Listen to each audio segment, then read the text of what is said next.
After 5 years of battling terminal cancer, Kelvin's last flame of life was extinguished, and his soul entered the heavenly realm. Having accidentally given him such a miserable life, the Goddess of Reincarnation decided to erase all of his memories, and converted them into broken skills and overpowered abilities, sending him to be reborn into his new world. As he moved his body for the first time in years, he realized that he had no memories of his previous life. But the cheat system of God appeared before his eyes, and as he pressed to start, the goddess's voice emanated from the screen. He was now inside a fantasy world with the rarest class, the S-rank Summoner class, and the goddess gave him his first quest of signing up to the Adventurers Guild. Along the way, the goddess Melfina revealed that he spent 3 days confessing his love to her, so she fell in love with him, and became the first goddess to ever become his servant. But when the Wizard of Oz begged to see how hot she was, she revealed that she was level 345. And that he needed to level up before gaining enough mana points to summon her. Once he made it to the Adventurers Guild, Melfina warned him to conceal his class, as he was the only S-rank summoner in their nation, and could cause a world war to break out over his powers. So instead, he hid his S-rank class to appear ordinary, and was given his F-rank card for being an ugly, useless failure. In order to rank up, he would need to complete 10 missions at each rank, so he decided to hunt blue slimes for his first mission, hoping to make one of them his first familiar. By the time he arrived at the forest, he found 3 victims to make into his first summon, so as he used his unique S-rank appraisal skill, he realized that he needed their consent to make one of them his familiar. However, since slimes weren't able to speak, he decided to use his Diddy method of beating them up until they were forced into consent. Hey yo, what the fuck? But as he launched at the slime, it leaped away before jumping to knock him back, reducing half of his health in a single strike. Even so, he got up as the slime continued mocking him, so he rushed forward before it dodged again, and hit him multiple times until it nearly drained all of his hit points. However, he had now discovered its weakness, and as he rushed forward, he feinted an attack before using his momentum to spin back, and hit the slime with a massive strike that sent it to the ground. Although it had lost only 2 hit points, he was now able to force it into consenting. But as he raised his arm to commence the spell, he felt all of his energy being drained. However, the slime's body began to disintegrate, and as its soul began combining within Kelvin's body, he decided to name him Clotho, before feeling a warmth from within his heart. This was the happiness his slime felt for being given a name, so Kelvin decided to consume the remainder of his MP to summon Clotho, and had completed his first quest.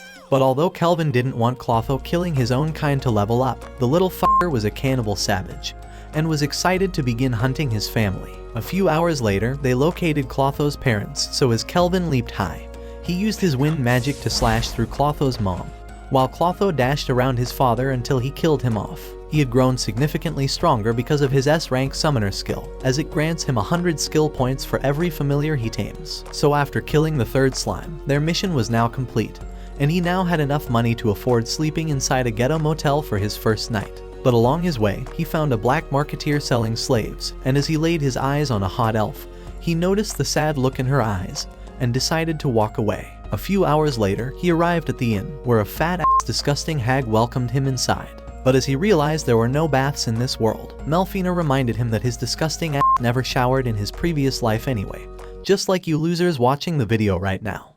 Yo, that one there was a violation. Personally, I wouldn't have it. By the 3rd morning in his new life, Roxanne. Wrong show. There must be a massive reason why I always make this mistake.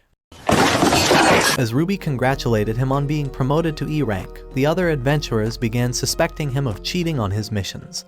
But Ruby warned him to be careful, as many adventurers die on their first D rank mission. But when he decided to get new equipment before his first quest, a shit-faced ugly dickhead appeared, introducing himself as Cashel, a D rank adventurer. However, all of the other adventurers knew he was a B rank killer, who lured new adventurers into their deaths by lying to them, but were too scared to stand up to him since he was the strongest in their guild. So as he asked Kelvin to join them on defeating the Black Ghost Knight, Ruby screamed for them not to take the mission, as every D-rank adventurer died attempting to fight him. Hearing those words, Kelvin refused his invitation, but after appraising his skills, he noticed that he had the murderer title attached to him. So instead, he decided to challenge him to a race, with the winner being the first to defeat the Black Ghost Knight, and said that he would even fight the boss on his own. Confident he would win, the dickhead accepted the challenge, before deciding to leave. However, when he arrived inside an alley, a loser who looked like he was fighting a crippling addiction for 30 years named Gimmel, what a introduction revealed that his C rank appraising eye couldn't read Kelvin's stats. At the same time, a fat-ass retarded brain-dead moron named Raj thought he could squash Kelvin like the others before him, exciting Cashel at the thought of being entertained. That night, after they arrived at the spirit's castle, they discovered that all the undead monsters had been slain. But Kelvin appeared at that moment. As they noticed his staff, they thought he was a green mage, but Kelvin revealed that the Black Knight was on the other side of the door, and didn't want them interrupting his fight. After all, he had discovered they were planning to assassinate him, so he was willing to face them head-on. Although the losers were shocked, Cashel thought Kelvin was a moron for coming alone, and began wondering if Kelvin was after the bounty on his men. However, Kelvin revealed that he was here to help Baldy grow back his hair. However, Kelvin had no idea they had a bounty on them, but as he thought it was his lucky day, he told the fat-ass cow to attack him. Wondering who was being called a cow, Raj began rushing towards him, but as he stepped into a mud vine, he began sinking into the ground. With Mudvine usually taking minutes to activate, Cashel realized they had walked into his trap.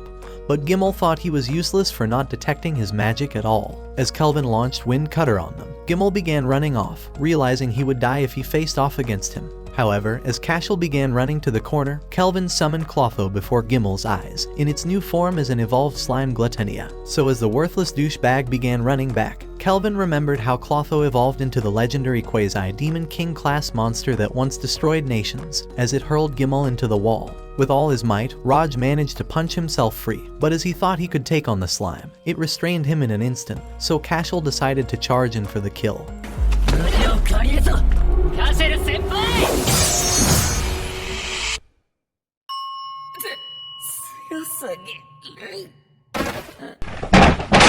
With all the men unconscious, Kelvin decided to enter the second room, and saw the Black Ghost Knight before him. Activating his appraisal eye, Kelvin discovered he was a level 53 Dark Knight, and wished to have him in his party. So hoping to grow stronger, he told the knight that he was here to defeat him, and subjugate him into becoming his familiar. However, the dumbass knight spent the next few hours revealing that he was the first loser to actually talk to him, and that he only developed a personality a few days ago. As Kelvin wondered if this world was filled with mentally ill morons, Melfina reminded him that they were here to make him a familiar. But although the knight had already lost his king and previous country, he was only willing to serve him if he was a powerful master, so he decided to accept the challenge, and as they faced off, he revealed that his name was Gerard. As the shittiest CGI of all anime transformed the battlefield, Kelvin rushed forward launching a wind shot, but Gerard parried it away, and managed to hold down the slime. Realizing Gerard had Mind's Eye, Gerard commanded Kelvin to quit holding back, so as he activated Earthen Rampart.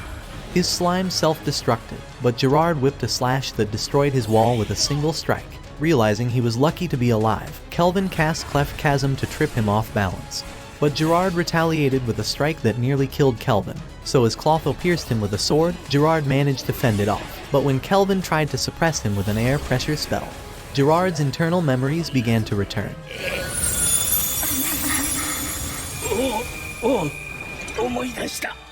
He remembered that an elf messenger had visited his kingdom, commanding the king to serve them.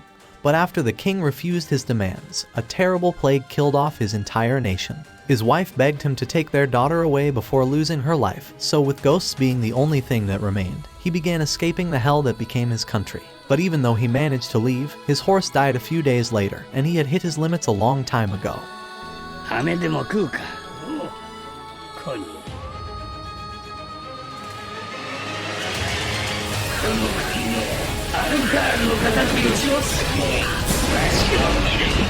With his awakened powers, Gerard blasted Kelvin's barrier, but as Kelvin managed to trap him with another air pressure spell, he had finally created the opening he needed.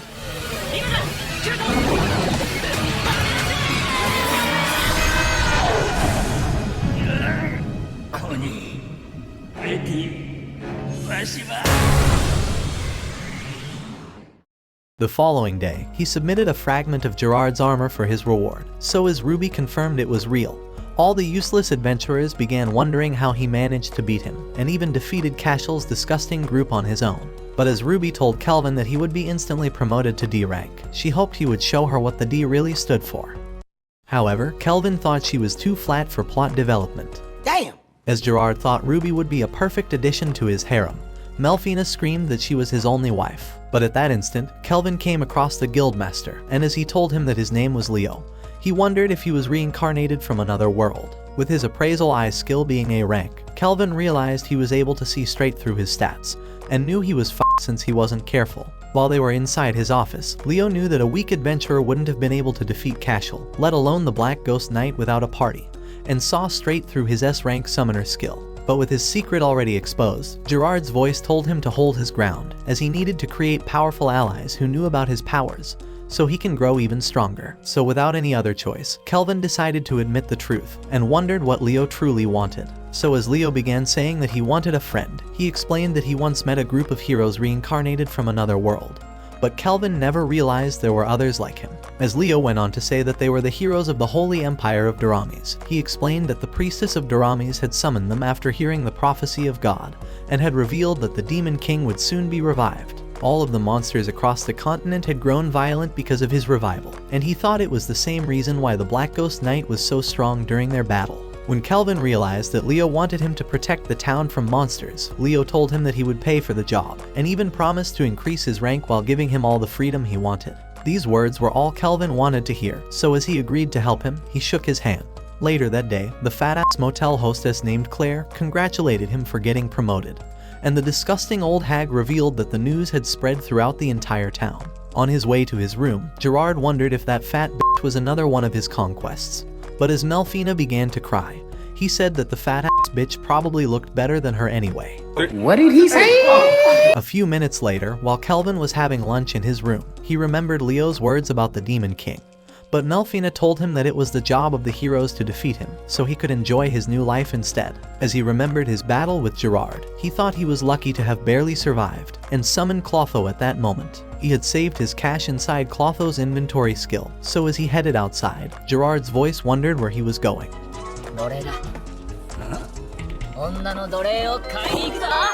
Although Gerard thought he was going to use her for plot development, Kelvin revealed that it was only to enhance his party, as there was one that already caught his eye. Because his battle with Gerard was too close, he needed a slave who had never been touched by another master, so he could force her to pick the skill points that would make her the strongest ally for backline support, and even destroy her back. However, as he entered the slave alley, he saw a worthless man on fire, but the merchant managed to save his pathetic life. As the hobo grew angry because he was selling a cursed slave, Kelvin realized it was the same elf he had seen, and the ugly dickhead began explaining that she had a terrible curse that burned anyone who touched her. So as Kelvin activated his appraising eye, he discovered she had the Fire Dragon King's curse, and noticed that her skill points were never used. Wondering what skill he needed to break her curse, Melfina revealed that he needed the Sacred Bless spell, and needed to reach a rank in white magic.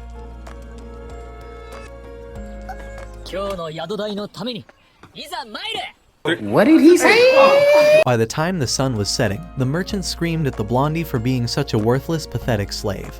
But Kelvin returned at that moment, asking if he could still buy that ugly bitch. As he was shocked by these words, he wondered why he would ever want a useless cursed elf, but Kelvin used his big balls and gave him a pouch of gold coins. Before long, the mushroom head began telling the elf that Kelvin was her new master, so as she looked at her free open sky for the first time in her life, she began following him. After they entered another alley, she tried thanking him for buying her, and told him that her name was Ephiel. So as Kelvin also introduced himself, he asked her to join his party and to fight next to him. But as she tried warning him about her curse, and said she had been a slave ever since she was born, she began crying as she never even knew her parents. So as Kelvin drew close to comfort her, she pulled away, crying that she didn't want to hurt anyone anymore.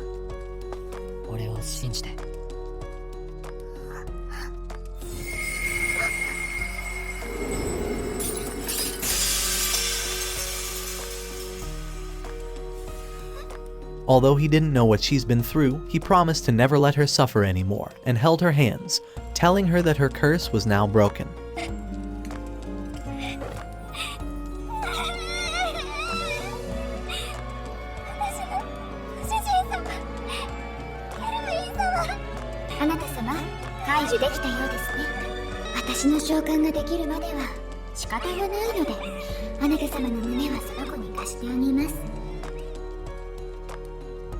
That night, after Kelvin returned to the inn, the fat ass noticed Ephiel standing behind him, but Kelvin asked Claire if she could get her clothes after dinner. However, Claire told him that she wasn't running a soup kitchen, and said that she would change Effiel before she could eat. Afraid she would burn the useless lady and do this world a favor, Effiel tried to slowly touch her first. So as she realized her body wasn't engulfed in flames, she decided to hold her hand. Before she knew it, Claire yanked her ass away to give her a proper bath and left the room. With the moon in the sky, Kelvin continued waiting at the table, but the fat ass finally arrived and summoned Effiel into the room.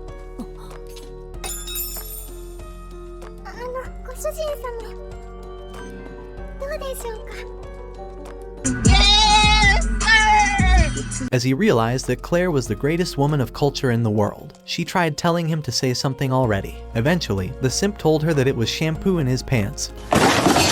So as Effiel blushed, she promised to serve him some sausage to fill his belly, and would even allow his sausage to fill her belly. What do you mean by that? Later that day, they had dinner together, and he spent the rest of the night introducing her to Gerard and Clotho, before making her choose the double growth rate and double skill points passives to make her overpowered. However, he allowed her to choose the rest of her skills, hoping she would learn to make decisions on her own. But although everything was fine, there was still one problem. With Claire being the greatest plot master of all time, she pretended as if there were no other beds in the inn. But his black summoner of the night continued being summoned, even though he wasn't ready to pay child support. But on the other side of the world, a hot girl was being held hostage by a demon. As the weeks went by, Kelvin and Effiel defeated monsters to level up, and Effiel used up her skill points on archery and far-seeing skills. So when Gerard managed to stop a sage tree, she fired a blaze arrow that blew up the monster. The combination of her high-level archery and fire dragon grace gave her an original technique, and Gerard wondered how the fuck she was destroying monsters in a maid dress. Later that day, after they returned to the guild, Ruby told Kelvin that he would be allowed to take the rank up exam after completing one more job, and Effiel was excited that Kelvin would be reaching A rank in a week. However, as Ruby began saying there was a new tasty bakery in town, she asked Effiel if she wanted to go with her. But although she was excited to go, she asked Kelvin to come along. So as Ruby told him that it would be rude to turn down her request, the professor of quantum physics decided to accept. But all the other bitches were jealous that she got a date with him. The following day, after Kelvin arrived at the spot, he realized he had been set up for a date. But when Ruby arrived, Kelvin was glad to see the ugliest bitch in the kingdom on his day off. At that moment, Effiel also arrived, and as she glowed before their eyes, Kelvin forgot how to speak, before apologizing that he always had shampoo in his pants. However, Ruby thought she was too cute, and as she noticed how round and plump she was, she began developing Effiel's plot in the middle of the street. As they began to eat, Effiel tried feeding Kelvin her cake, but as three men noticed them, they began growing jealous as no bitch would ever want them. At the same time, Ruby tried giving Kelvin her own cake, so as the women were glad that even ugly-ass Ruby found a man, Kelvin suggested they keep their cakes for the motel, but everyone thought he was taking them home to clap their cakes. At that moment, a short ugly fatso appeared, saying that commoners shouldn't engage in romance, as his guard kicked off their table. When Kelvin wondered who these ugly asses were, the guard introduced the useless dwarf as Tabra, the third prince of Trison. However, when Tabra directed his men to seize the girls, Kelvin blasted one into a wall, before blasting the second. He realized the losers were actually E rank, so he used his air pressure to restrain Tabra. When he wondered why he came, Tabra tried telling him to kiss his ass, but Kelvin forced him down on his own ass. Eventually, the fatso admitted that he wanted to meet Leo, having heard about the powerful adventurer that was within the town, and admitted that he wanted the adventurer to serve him. Realizing he was the person Tabra was looking for, Kelvin knocked him unconscious. But as he began leaving, Effiel thought her daddy was incredible. At the Holy Empire of Daramis, the priestess of the cathedral named Colette summoned Melfina and revealed an orb showing the hero's stats. As she asked for her oracle, Melfina told her that she sensed an evil presence from the western continent and directed her to send the heroes there, but warned her to keep them away from Parth. As she disappeared, the heroes arrived, wondering what happened, but Colette's obsessive ass had already climaxed after hearing Melfina's voice. Back in Parth, Kelvin noticed that Effiel was awake, but as she began wondering if she wasn't hot enough for him, she began crying. As she admitted that she loved him as a man, she thought he was the only one who allowed her to feel human warmth.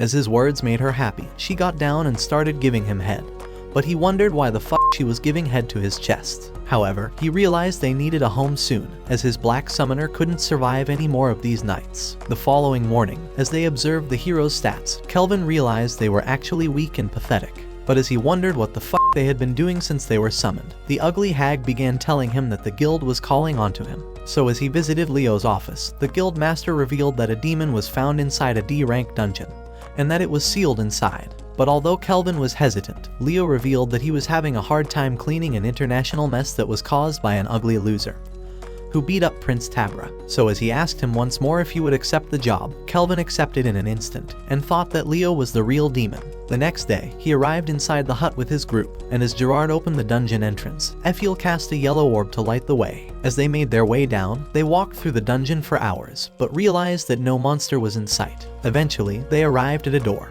but as Kelvin revealed that he could sense two life forms inside, he thought one was weak, while the other one was threatening. As they entered, noticing the skulls around, they saw an unconscious hot demon girl, but the real demon welcomed them inside. He told them that he was Archdemon Victor, so as Kelvin realized that even lesser demons were B rank, he was excited to finally have a real fight, and wondered who the girl was, but Victor sealed the entire floor. He told them that she was the Demon King's daughter, and explained that the Demon King had kept her existence a secret because of all of his enemies. As he rushed towards them, colliding with Gerard's shield, the force drove him back. But as he explained that his gluttony skill allowed him to steal the characteristics of whomever he ate, Kelvin realized he intended to steal their human characteristics so that he would break the seal, and bring back the girl as the new Demon King. Using his magic, Kelvin attacked the demon with an air pressure, but he easily dispersed it, revealing that he actually intended to also eat out the demon girl, and become the new Demon Lord. Noticing Kelvin was smiling again, the demon demanded to know why, so Kelvin admitted that he had never met an enemy as strong as him, and as the thought made him excited, Ephiel thought that he had become a hardcore battle junkie. So as Victor decided to awaken the army of Hades, he snapped to force them to attack, but Kelvin annihilated them with a wind shot, while Gerard warded off the others. As he whipped a blast to obliterate another group of demons, more continued to appear, so he worked together with Kelvin to annihilate them. However, Victor was only getting started, and punched the ground to create a smoke screen. But Gerard managed to parry his attack, and as he slashed him, Kelvin managed to evade his assault. At the same time, Gerard continued attacking the demon, but as he punched his shield, he increased his firepower to blow him away, and Kelvin realized that Gerard was no match for him. Just then, Victor prepared a second attack, but as Kelvin managed to parry it, he commanded Clotho to restrain his hand, but it barely escaped getting blasted. Immediately, Kelvin unleashed Glory Sanctuary to restrain the demon, so as Gerard returned to join the battle, Victor began trying to break out of the bound. Realizing he was too strong, Kelvin released Voltec's edge onto Gerard's sword, so as he charged forward, Ephiel materialized behind the demon, readying her blaze arrow. When she fired, Victor parried with his hand, but Gerard hacked him with his sword, ripping his arm off. However, with the restraint already broken, Kelvin commanded his party to retreat, but the demon revealed that he was only getting started. Before their eyes, he began transforming into a Jinn scrimmage, but as Kelvin wanted to stop the transformation, he casted Cleft Detonation, and Ephiel unleashed a Pyrohydra. Even so, Victor repelled them, but as Gerard's attack eventually made impact, Kelvin realized that Victor had already completed his transformation. Knowing his attack was next, Kelvin told Gerard to turn up his loyalty skill, so as the demon flew towards them, destroying the barrier to attack Gerard. He barely managed to parry him. Immediately, he charged in, but Victor knocked him down before getting hit with an arrow. With Ephiel ready to cover for him, she told Gerard to not give up, and began repelling Victor with arrows. So as Gerard joined the fight once again, forcing Victor to back away, Ephiel blasted him once more, and Clotho released dozens of cursed weapons to weaken him. Wanting to leverage their advantage, Kelvin launched a Radiance Lancer, and Ephiel supported with a Blaze Arrow while Clotho released an Energy Blast. Their combined attack made Victor realize he was screwed, so as it blasted him into the wall, he spotted the falling pillar, but managed to save the girl from getting flattened. However, it consumed every last ounce of his strength, so as he admitted losing, Kelvin demanded to know the truth, having figured that he never intended to actually eat the Demon King's daughter. As Victor decided to admit that he was appointed to be her caretaker 700 years ago, he said he had watched over her in secret, and explained that the hero had destroyed the Demon King's castle. However, the king had put a seal to protect his daughter from his other enemies, but hoped that a kind human would eventually rescue her. Victor had awaited for the day that the Princess Sira would rule as the new Demon King, but with his plans having failed, he asked Kelvin to add her to his party, saying that she was awake and was listening to them already. But although Kelvin offered to make him his servant as well, the demon rejected, saying that it was too late and that he could only serve the Demon Lord. His only wish was for her to see the world in peace, so as his soul left his body, the spell broke across the floor. Without a second thought, Kelvin realized that he needed to clean up this mess. So he broke the girl's seal, and thousands of bubbles combined to form a hook that converged with Sira's soul.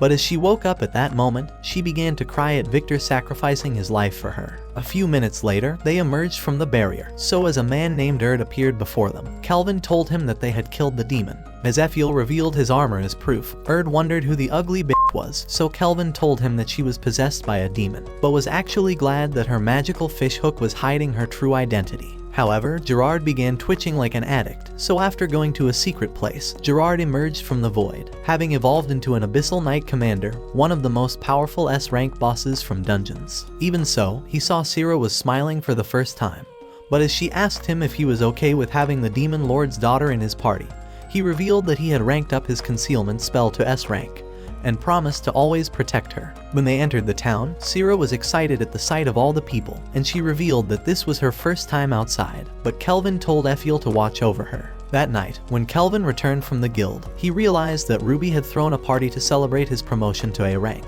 and they drank PG grape juice all through the night. So while everyone had passed out, Sira sat alone outside, remembering the promise she made with Victor to one day see the sea. And as she was happy to finally see the outside world, she wished to one day see mountains and other continents, and to one day even visit the sea, as Kelvin was glad to hear that she was better now. A few days later, they set out on a journey to the neighboring kingdom, and Sira was excited to finally see the outside world with a river nearby. However, as she sensed that they were being watched, a girl jumped into the road, forcing the carriage to stop, and a group of men appeared from the tree. They were an infamous band of thieves called the Black Wind.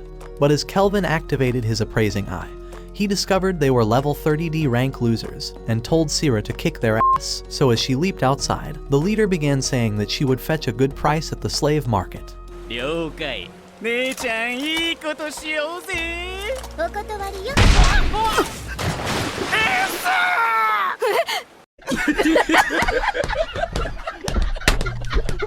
However, the leader thought she got lucky and directed the others to attack at the same time, but they all got knocked away like worthless sacks of shit. And when the biggest moron tried attacking from behind, she blocked it with her hand, easily overpowering his level 200 strength stats. As Sira wondered where her smile disappeared, she bound them up, but the ugly bitch began saying that she was no match for their level 70 boss, so Kelvin demanded to know more about him. A few hours later, they reached their destination, the water country of Toraj, but Kelvin thought it looked like a ghetto version of Japan. However, Sira was glad that she finally got to visit the sea, and asked Kelvin to teach her how to use a surfboard, but since there weren't any surfboards in this world, he realized that her flat-ass body would do the job. That evening, they made it to the town's guild, and as the guildmaster introduced herself as Mist, she thanked them for capturing the bandits. However, as she revealed that their previous warriors who defeated the old bandits took up the position as the new ones, she said they had been abducting people and even engaging in slave trades. Wanting to end them all, Sira began wondering where they were, so Mist revealed that they were inside the town.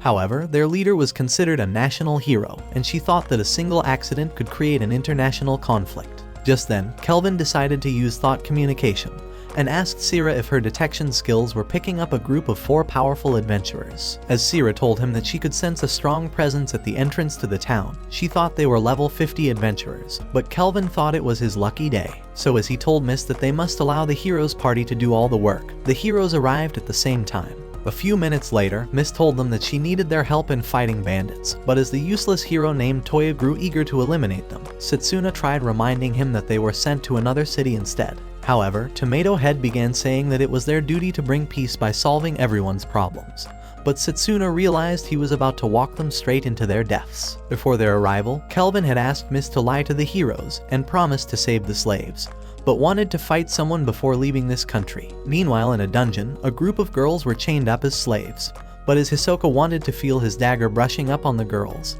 he tried developing Isekai plot with the slaves. However, Kelvin and his party appeared at that moment, so as the shit-stain realized they defeated their other unit, he tried drawing his sword, but Gerard punched him into the wall. At the same time, the rest of the bandits were in a meeting, so as the leader named Kristoff revealed that their first unit had been wiped out while hunting slaves, a flat-ass bony bitch began threatening him to protect their secret. Just then, the door opened, revealing the Hisoka's shitty face, but he passed out instantly. At that moment, Kelvin and his group went on the offensive, and Sira's punch broke the ugly bitch's staff, but Kelvin decided to back away. He realized that Kristoff was the national hero, But when Kristoff tried saying that he would crush him, Kelvin couldn't care less about how powerful he was, as he was nothing but a side quest. At the same time, the heroes' party had arrived at the dungeon, but as they noticed it was deserted, they began wondering if another group of adventurers had gotten rid of the bandits. At the same time, Kelvin was growing excited to see them. However, Miyabi revealed that something massive was behind the door, so as Toya drew his sword and burst inside,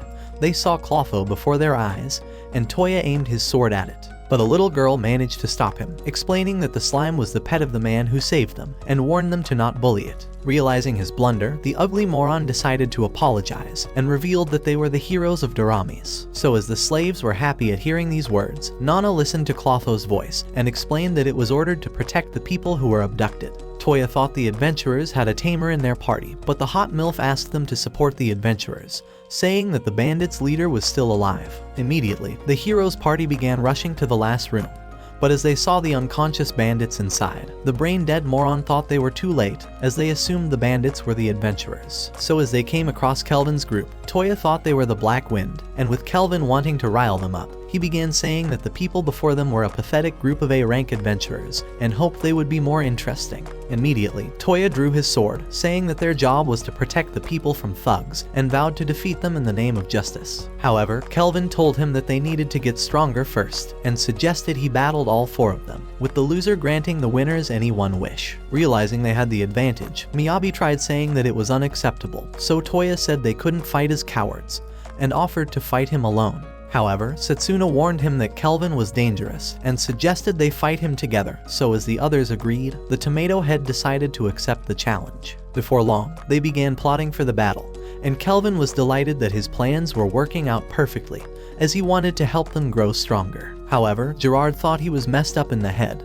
but Sierra wished she could get in on the action. As Effiel thought it was dangerous, she tried warning Kelvin to be careful, but the meathead was confident he would win, and revealed his new item, the Skill Eater. At the same time, the sight of his worthless body was making Toya angrier, and he vowed to not lose the fight. At that moment, he summoned his Light Fairy to lend him power, so as Setsuna summoned her Wind Fairy for support, Nana called forth her Water Fairy, while Miyabi called upon her Dark Fairy for assistance. As Toya charged forward, Kelvin cast Radiance Lancer towards him, but Setsuna wondered why he was so strong, before whipping her own attack. At the same time, Nana's pet dragon unleashed a flame breath, but Kelvin dodged it, and appeared behind Miyabi. Using his Skill Eater, he began copying her magical skills while giving her the greatest climax in her life, and Gerard realized the item was made from Victor's armor, but Sierra explained that he could only copy one skill at a time. As Kelvin revealed that he had copied Nana's parallel thinking skill, Toya began rushing for an attack, but he leaped over him, easily backing away. At the same time, Nana cast light healing on Miyabi, but when they realized she was still sick, Toya demanded to know what Kelvin did,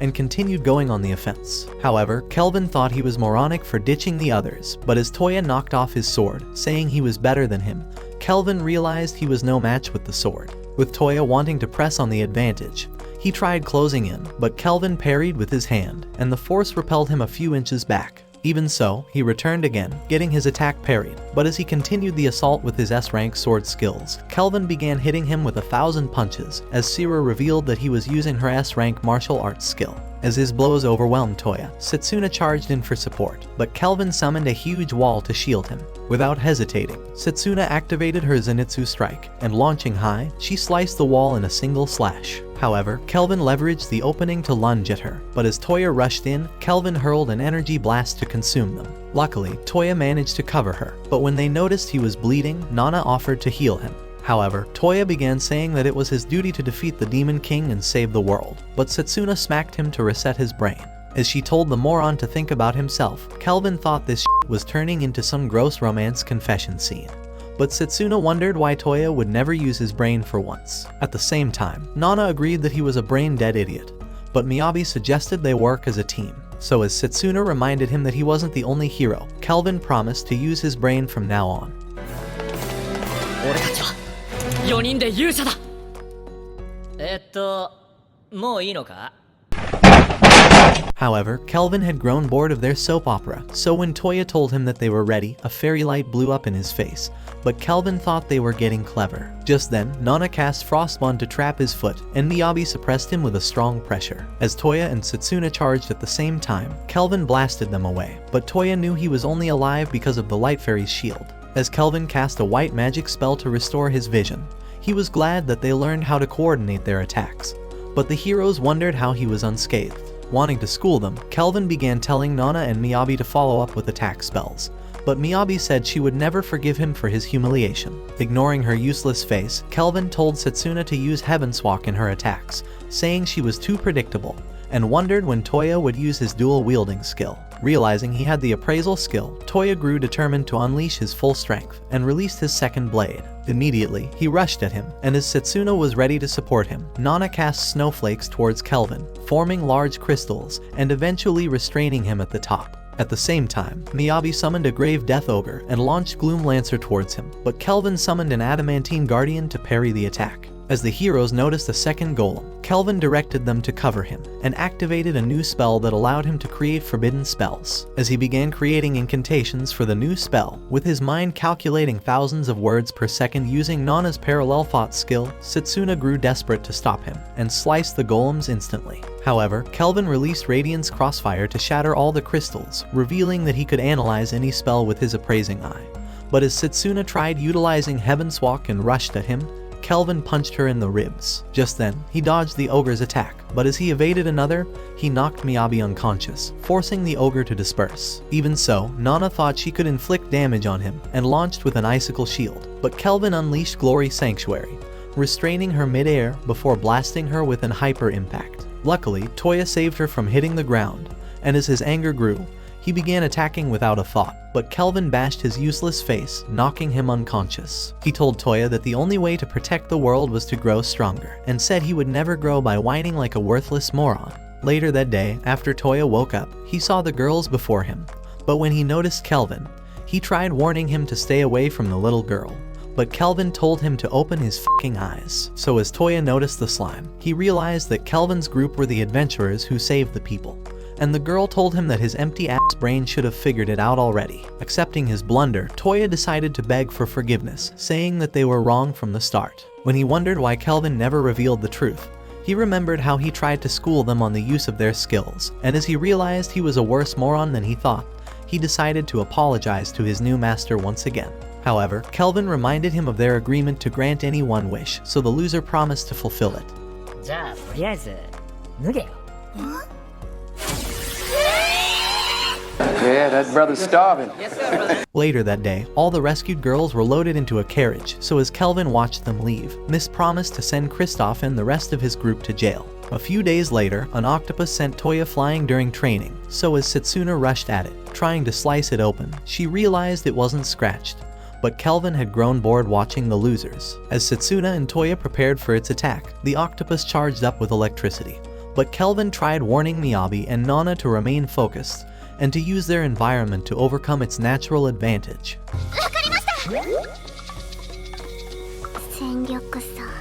As they continued to battle it, Sira's massive cannons wondered why Kelvin was trying to train the pathetic losers. But Kelvin concealed that it was because they were from his world. Eventually, the useless group of heroes managed to slay the octopus, but although they were excited to eat lunch, Miyabi knew she had to eat more than Nana. However, after seeing Effiel's massive cannons and Nana's jiggle physics, she realized she was at an overwhelming disadvantage. As they ate, Kelvin realized they were still weak and wondered how they would protect themselves from an S-rank dungeon boss. But as Toya admitted that they couldn't do anything, he promised to run away. Just then, Sira began running towards them, having accidentally awoken an S-rank dragon.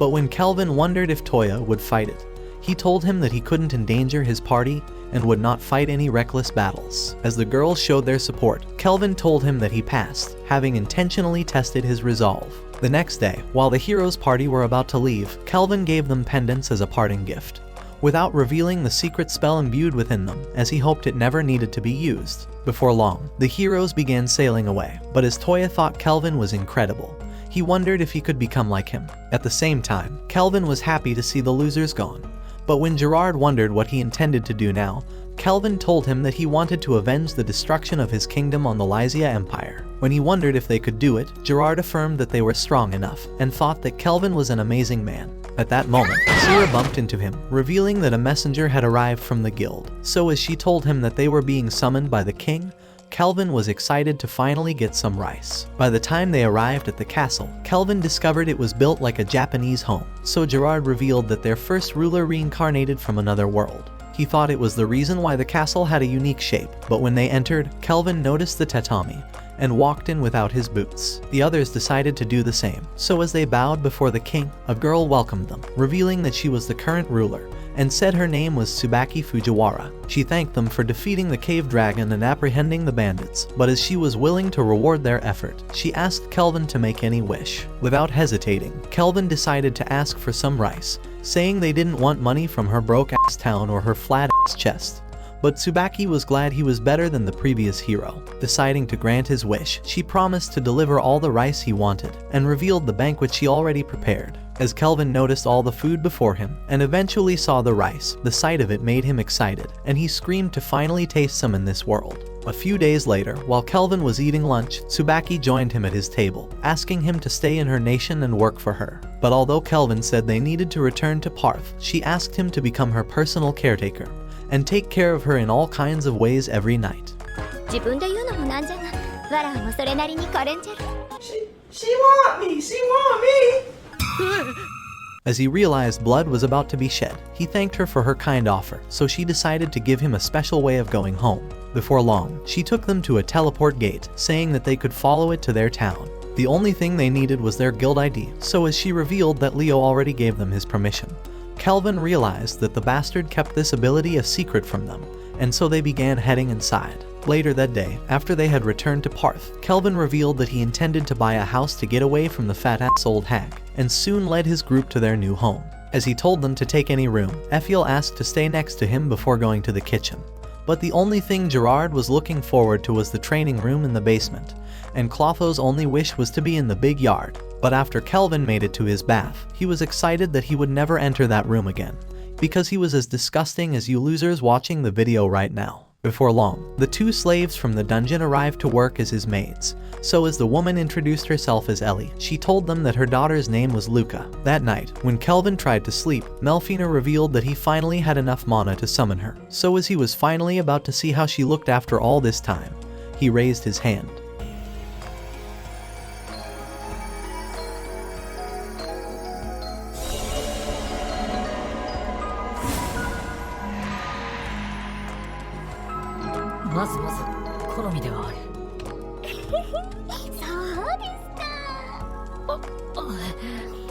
By the following day, Melfina was having breakfast with everyone, but with the others only seeing her for the first time. Gerard wondered who the new chick in his harem was, so Melfina revealed that Kelvin summoned her last night. As they recognized she was the Goddess of Reincarnation, Gerard wondered if she was Kelvin's new mistress, but Melfina said that she was actually his wife. A few minutes later, she began eating a huge plate of muffins, but as she offered to reward Kelvin for successfully summoning her, she drew a flower spell that penetrated his body, calling it the Grace of Melfina. As she explained that it had two effects, she told him that the first would completely prevent damage from a wound that would otherwise be fatal once a month, and revealed that the second was the ability to reincarnate heroes. A few hours later, Sira and Melfina began battling for the right to sleep next to Kelvin, but Luca wished she could one day fight like them. So when Sira awakened a right-arm Jin scrimmage, she charged at her, but Melfina activated Divine Dress to block her attack before getting nicked in the face, while Sira's gauntlets lost their magic. After their battle, a session of plot development took place, and I mean massive plot development. But Kelvin was still thinking about Melfina's words when she came and shoved a chocolate into his mouth. But when he saw the black balls, he told her that he'll shove something bigger and blacker into her mouth instead. As she wondered what he was thinking about, Kelvin wondered why they needed heroes to defeat the Demon King. Deciding to explain everything, Melfina told him that the Demon King appeared in regular cycles that couldn't be prevented, and said that no one could predict what form the next Demon King would take. All Demon Kings possessed a special skill called Papias, which could multiply the evil within them to wrap their personality, and to even nullify all damages. Realizing that was basically immortality, Kelvin wondered how the fuck they were supposed to defeat it. So Melfina explained that the powers of the summoned heroes was of a different nature than any in this world, and could neutralize the Demon King's invincibility. Realizing his attacks would be equally as effective, Kelvin wondered why the summoned people were heroes, so Melfina told him that it was only to give a proper appearance. However, she revealed there were two ways to summon people from another world, and Melfina explained that it was through teleportation or reincarnation. With teleportation, he could bring a living person to this world. But for reincarnation summons, she said he could only invite the soul of a dead person and rebuild their body from scratch. And rather than dividing skill points over a group of morons, summoning a single person would allow them to become significantly stronger. As she explained that reincarnation consumed a massive amount of MP, she said he was better off summoning one person at a time, as it would allow him to have another overpowered reincarnation in his party. However, by the following day, Kelvin was ready to use his summoning spell, and explained that he needed enough warriors to support them in avenging Gerard's homeland. At that moment, he cancelled the summoning of his familiars to restore his MP, and Efiel gave him a recovery potion to max out his mana bar. With Melfina having already begun the reincarnation summoning, Kelvin decided to focus all his MP to summon a single person, hoping it would make them strong. So as he planted his staff to activate the spell, light rays beamed from the circle. But when Kelvin grew bored of waiting, Melfina revealed that the summoned hero was still choosing their skills. Just then, lightning struck through the roof, propelling a heavenly light from the circle as a girl appeared inside. Realizing she was younger than him, Kelvin decided to introduce himself as an adventurer, so the girl told him that her name was Rio, but said that an angel had told her she was coming to another world. When Kelvin revealed that he reincarnated her, he tried apologizing for doing so, but the girl thanked him and began to cry. Just then, she passed out in his arms, and as Kelvin realized the reincarnation had exhausted her, he also passed out from using up all of his magic. However, that night, Rio eventually woke up, but as she remembered her previous life, and how she had also died from battling cancer for years, she went outside. It was the first time in her life being outside in a healthy body, but as she began running through the garden, she fell on her face, having never used her legs before. Even so, she was still excited, so as Kelvin appeared before her, he began telling her about his journey since being born in this world, and reminded her that she could leave whenever she wanted. However, she wished to stay with him, as she had always dreamed of going on an adventure in the outside world, since she could never even go to school. He had given her a second chance at life instead of her constant suffering in her previous one, so she asked if she could join his party once again, wishing that she could one day pay him back for saving her. However, her name reminded him of a different useless Isekai protagonist, so Kelvin tried asking her to change it, saying that Rio was the most useless name he ever heard. But with the girl's brain too useless to think, she decided to change her name to Rion instead, so Kelvin decided to go along with it, and said that they would pretend to be siblings in front of strangers in the town. So as she was excited to have a brother, she began calling him Oni-chan, and Kelvin welcomed her to their fantasy world of sorcery, saying that they were going to be busy. That same night, Kelvin woke up to see Sira sleeping next to him, remembering that their whole battle was about who got to sleep in his bed. However, he realized that Melfina's massive cannons were behind him as well. Yo, that one there was a violation. Personally, I wouldn't have it. As he stared underneath his blanket, he realized that his new sis-con relationship was off to a great start as well, and wondered why the fuck he even got a house if they slept in his bed anyway. That's not ridiculous. That's not ridiculous to say that. A few weeks later, while Kelvin and the girls were inside the forest, Ellie wondered why he invited them, so Kelvin revealed that he wanted to increase their levels. When Ellie tried saying that she never fought any monsters before, Kelvin revealed that they would be using his experience sharing skill, and Melfina explained that the EXP acquired from defeating monsters would be shared among the party. At the same time, his party were annihilating all the monsters in the forest, so as the useless maids and Rion leveled up 10 times, Kelvin realized that the skill was working. Just then, Efiel sensed a monster deep inside the forest, and using thought communication, she told Kelvin that it was heading towards them. But as he realized it was a stray monster, he told her to let it through. At that moment, a demon wolf materialized from the shadows, oozing with a magical aura. As Kelvin advanced towards it, he suppressed it with immense air pressure, forcing its HP to decrease, before sealing it away as his newest summon. The ladies were impressed at the sight, and Rion thought he was amazing, but Kelvin summoned the monster as a dog to stay with them. Before long, Efiel activated her far-seeing eyes to see Erd's party approaching. But when they arrived, Kelvin wondered why their ugly faces were patrolling the forest, so Erd told him that they had been assigned to kill a dozen monsters for their B rank exam. Just then, noticed the girls and wondered why Kelvin's harem was growing. But his useless guys were jealous that he had a flock of chicks while they never had a single one in their entire lives. After the dimwits ran away crying, Sierra and Gerard returned, revealing that they already killed every monster in the forest. However, Kelvin realized he screwed over Erd's exam, and Effiel activated her far-seeing eyes to confirm that there were really no monsters in sight. So after returning to the town, Kelvin apologized to Erd for ruining his party's exam. But Erd told him that his group had grown extremely powerful, and said they were deserving of becoming S rank. A few days later at the mansion, Sierra sensed that a group of bandits had surrounded their home, and were planning on breaking in. As Kelvin activated his far-seeing eyes, he noticed the men were below level 20, but discovered that the leader was level 26. Thinking it was the perfect chance for Rion to prove herself, Kelvin told her to eliminate all the morons, and she agreed to finally test her powers. As Clotho released a mini slime to aid her thought communication, Kelvin passed on the detect presence to her, and she knew every spot the enemies were at. Just then, Kelvin gave her a blade, calling it the resonating mithril sword, and said it was her new weapon. Meanwhile outside, the leader of the assassins was waiting to avenge Kristoff's capture, thinking the heroes had assisted Kelvin, and directed his men inside. But as Rion slashed one of them, the dog killed another, and Sierra thought she had the potential to learn S-rank swordsmanship. Within a few minutes, Rion had completely annihilated the assassins, and was excited to complete her first mission. All the while, the leader was waiting behind the bushes, but as he noticed the entire house was silent, he whistled to summon his men back. But Kelvin told him that they were all dead. Hearing these words, the man realized that Kelvin must have defeated Kristoff without any help, but the menace was excited. Inside the city of Trison, a group of lords were gathered at the round table, and as the emperor began saying that he summoned them for a serious matter, the dragoon general named Asgrad figured it was about the slave trade. When the beast general named Tristan admitted that he was responsible, the knights general said his actions were inexcusable, and revealed that the other nations were starting to form an alliance for a war. However, Tristan suggested they start the war, saying that their weak armies were no match for them, and that they could finally achieve their desire to unify the continent. Wondering if he was thinking with his flat brain, the hot-ass General Shotora told him that the other nations were not so weak, but Asgrad revealed that they had a special monster they had been waiting to unveil. Even so, Dan was against the war, saying that the idea was ridiculous, but as they were tied in the decision, the Emperor commanded that the 5th General be summoned to the meeting. So as Dan's son walked past a line of traumatized women, he entered his throne where a bunch of them were passed out, but General Clive decided to flash him instead, asking him if he thought he was pretty. Ugh. Brother, ugh. What's that? What's that, brother?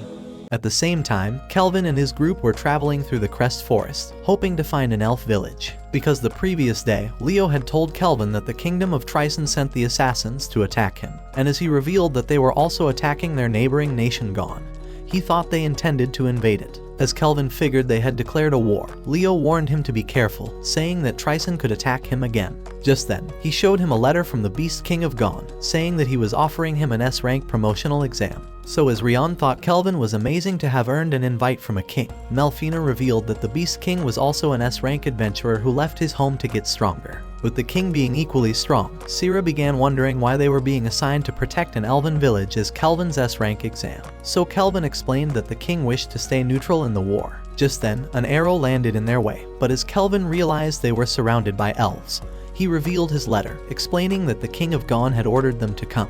At that moment, a man appeared before them, apologizing for their ignorance, and introduced himself as Nelriz, the elder of the village. As he thanked them for coming, he noticed Effiel, and began wondering how she was still alive. However, after they arrived inside the village, Nelriz apologized for getting her mixed up with someone else, but Kelvin demanded to know who he was talking about, saying that it could give them a clue in discovering where Effiel came from. So as Nelriz agreed, he began explaining the story. 20 years ago, they had lived in a forest on the western continent, until they were attacked by the Fire Dragon King, who demanded they offer up the elf that defeated him in battle. So as it began burning the village, a girl named Lumo decided to confront it, and offered herself up as a sacrifice before getting carried away by the dragon. The elf was Effiel's look-alike, but as Rion thought she was courageous, Nelriz revealed that her body was eventually found inside the forest. The discovery had made them fear that the Fire Dragon King would return, and had forced them to leave the western continent. With Effiel having had the Fire Dragon's curse, Sierra began wondering if Lumel was her mother, but Melfina revealed that dragon's blood would have been too strong for her. She thought her father was definitely human,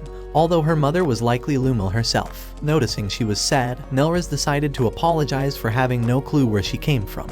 But Effiel told him that she was happy to be surrounded by the best comrades. Even so, Kelvin began wondering how elves were being abducted by the Tristan Kingdom, so Nelris explained that their monsters were leading the way to the village, and were nullifying their barriers in the forests. Nelris told them that they had lost several of their kin, and said that even the Gon soldiers couldn't stop them, but Sira promised to protect them. That night, the Tristan army began marching towards the village with a group of monsters, and as the meathead commander thought the Gon soldiers were hiding, he told his men to prepare for an ambush. However, as one of the men began saying that they were unstoppable, he fell off from an attack, and a light arrow killed the second. When they checked his body, they only noticed a wound, and the commander wondered how it was possible, seeing as they were still a mile away from the elf village. Just then, another got eliminated, and arrows killed several others, so as the commander told the others to hide, the losers disappeared. At the same time, Kelvin was directing Effiel to her targets, and she thought her new S-rank shadow bow was incredible. Earlier that day, Kelvin had built a watchtower using adamantine rampart, and with Melfina's blue false fog making the walls invisible from the outside, Sira had enhanced the moats with her black magic to make it impregnable with Gerard. With the girls ready for battle, Kelvin reminded them to protect the village, and warned them to not damage the forests. Before long, a soldier rushed back to the camp, reporting that they had been wiped out by an unknown enemy, and that even the commander had been captured. He thought they were a party of adventurers, but the girls were annihilating all the monsters at the same time. By the time they arrived, the sight of them made the useless soldier afraid, but with the general desperate to win, he blew a shell to summon the gigantic lord. At that moment, the giant woke up, but Rian was excited, so Melfina told her to defeat it, calling it a test for becoming a full-fledged adventurer. As she asked if she could handle it, Rian told her that she could, and rushed off with the wolf. At the same time, the worthless commander told the giant to end them, but as he missed with his punch, Rian and the wolf began rushing up its arm. From behind, her sword broke on his skull, but as she dodged his back swing, the giant punched the dust to repel her. Luckily, she managed to survive the attack, so as she began charging back, retrieving new swords from Clotho, they rushed up his arm again. Combining powers, they circled around his body to generate enough lightning that struck him down. But as the shit-face commanded the giant to transform, he burst into flames instantly. With his god powers, he tried to crush her, but Rian launched towards him, and as she thought he was still weak, she worked with the wolf to generate another lightning strike that destroyed him from the inside. This made the soldiers run away, but Rian was proud of her victory. All the while, Kelvin was watching everything, but as he blocked a sudden attack, Clive's useless ass face appeared before them. As he noticed Effiel, he thought she was the hottest girl he'd ever seen, and commanded her to be his slave, activating his slave charm, but Kelvin erased it. When Clive wondered why his disgusting face was getting in his business, he revealed that he was the general of the Tristan Magic Knights. But Kelvin told him to stay away from his woman. As he decided to activate his appraising eye, he discovered that Clive had unique skills, and wondered if he reincarnated, but Clive wondered how he saw through his A-rank concealment passive. As he wondered if Kelvin also reincarnated, Kelvin told Effiel to hide inside the walls, so as she escaped, Kelvin leveraged on Clive's distraction and released a strong wind that blew them away. Immediately, he activated a canceling spell that consumed the tower, transforming the particles into obsidian edges. But as one launched towards Clive, he managed to block with a barrier before repelling it. The loser told Kelvin that he was the main character of this worthless show and called him a useless side character, but Kelvin's spears launched at him again. However, they couldn't break through the barrier, so as Kelvin released shots at it, Clive told him that nothing could penetrate his helix barrier, and repelled them all. At that moment, Kelvin realized he was strong, but as he managed to block an attack, his spears held off the rest of the girls. From the hypnotized look in her eyes, Kelvin realized that Clive had charmed his entire group.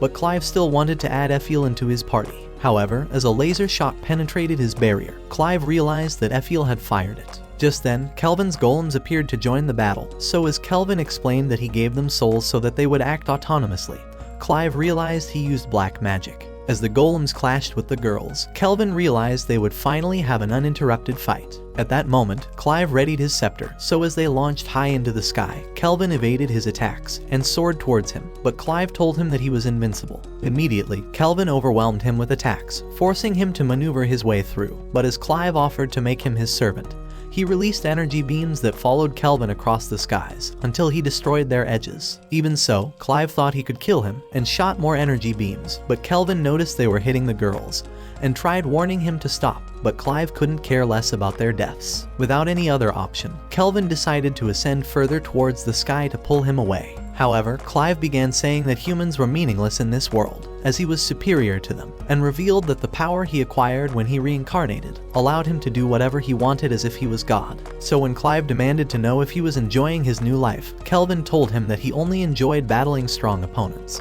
But as Clive cast Helix Barrier, Kelvin summoned Vortex Edge, and as they collided, the immense power eventually spread into a blinding light. After it settled, Kelvin's scepter melted off, but Clive discovered he was scarred. The realization made him lose his mind, but Kelvin made Clotho eat out his long staff, while Clive threatened to teach him a lesson. Deciding to unleash his true power, Clive activated his ultimate S-rank spell, so as his scepter absorbed the wind in the atmosphere, creating a huge barrier, it released a mighty tornado that stirred the entire forest. The mighty wind began blowing everyone away, but as Kelvin pulled out an S-rank black staff, he activated the magic in his gauntlet to create the greatest spell known to this world, awakening the power of the Death Scythe. So as he flew towards the tornado, he sliced it in half, forcing it to disperse. However, Kelvin thought his black staff still needed some work, as he realized that Clive had only lost his legs. But when he tried to end him, Clive disappeared at that instant. Just then, Kelvin spotted a man on a golem, so as he told him that he was Tristan, saying that he was the one who suggested the plan to attack the elven village. Kelvin commanded him to give back Clive. However, Tristan told him that the moron was still valuable, but as Kelvin figured that the golem had a special power, Tristan told him that they were admitting defeat, and vanished instantly. A few minutes later, after Ephiel returned to the village, he told the elves that they had defeated Trison's army, and said the village would be safe. This news made them excited, so Nelris commanded that they prepare a banquet to celebrate the victory. However, as Gerard decided to mimic Kelvin's declaration of Ephiel being his woman, Ephiel admitted that his words made her happy. Just then, Kelvin materialized behind her, wondering what happened, but the overwhelming emotion made her useless brain heat up and caused her to climax. In the Trison Kingdom, Clive finally woke up from being unconscious, but as he realized he was chained up, Tristan told him that he had healed his legs, but a spike ball smashed his body. As he explained that he intended to test his cursed weapons on him, having discovered he reincarnated, he called him the perfect test subject, and said he would keep him from dying, so the girls began piercing him at the same time. Back in the elf village, all the people were celebrating the victory, but Kelvin was far away on the hill. As Ephiel arrived, revealing that Nelris gave her an item belonging to Lumil, she realized that she really was her mother, and said she was happy to have come to this village. So as Kelvin used the item to bind her hair, Ephiel asked to continue serving him, but Kelvin was happy to continue having a pro bono worker, especially one that was a pro for his bone. Just then, the others arrived, but as a girl rushed into Kelvin's arms, he wondered who the useless kid was, but she apologized for appearing in this form. She told them that she was the Beast King of Gon, and as she explained that she had an item that changed her form, she said she had observed the exam, and announced that they passed. As she revealed that the official promotion ceremony would hold in 4 days, and that Kelvin would have a mock battle with other S-rank adventurers, she hoped he would be ready. However, the thought of fighting other S-rank made Kelvin excited, and he began saying that he couldn't wait for the battle. So as Sira thought he was hopeless, Ephiel said he would always be a battle junkie. 行こうぜみんなもっと強い奴らに会うために